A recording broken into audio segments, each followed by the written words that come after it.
You might be wondering, can the price of silver skyrocket? Is there actually a shortage of physical silver? I dug in to learn more, and you will be surprised at what I found out. Let's go.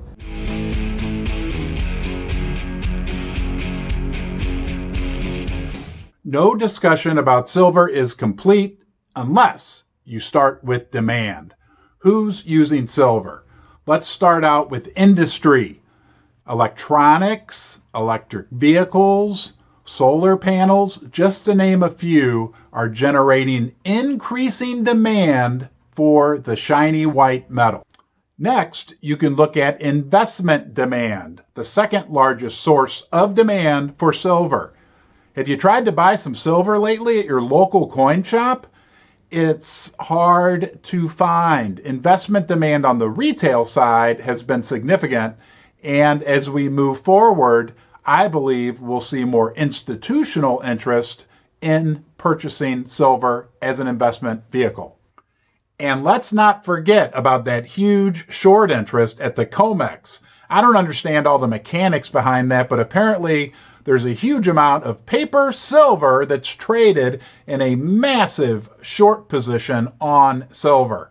If that ever comes unwound, kind of like what happened with nickel recently, and what we're starting to see with zinc, that could be explosive for the price of silver. And one further source of demand for silver is jewelry, because we all know silver is beautiful. So we've got strong demand for silver. But what about supply? If they're able to supply more than is demanded, that's not good for silver. But when you look at the supply of silver, it becomes very, very interesting. First and fundamentally, you have to accept the fact that there is only so much silver on planet Earth. And all the easy silver's already been found. It's a documented fact that mining companies are having a harder and harder time finding silver.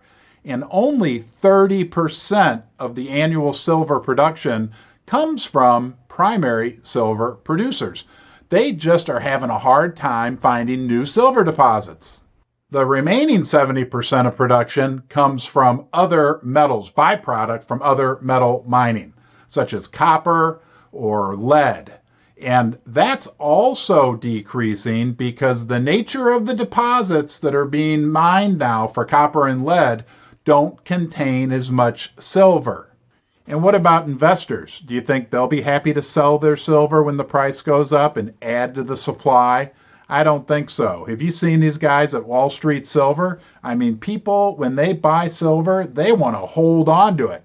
I buy the mining stocks, but the people that get into holding the physical metal, they won't part with it for anything. They talk about giving it to their kids and grandkids. So we have a situation with increasing demand for silver and decreasing supplies as we go forward, which creates an imbalance, which creates a perfect recipe for the price of silver to skyrocket. Now look, I don't have a crystal ball, just my opinion, just what I learned from digging in a little more. Don't make any investment decisions based upon the information I share with you, but you're always welcome in Ron's Basement. I'm glad you joined me today. You're welcome to come back anytime. You can subscribe right here. We'll see you soon.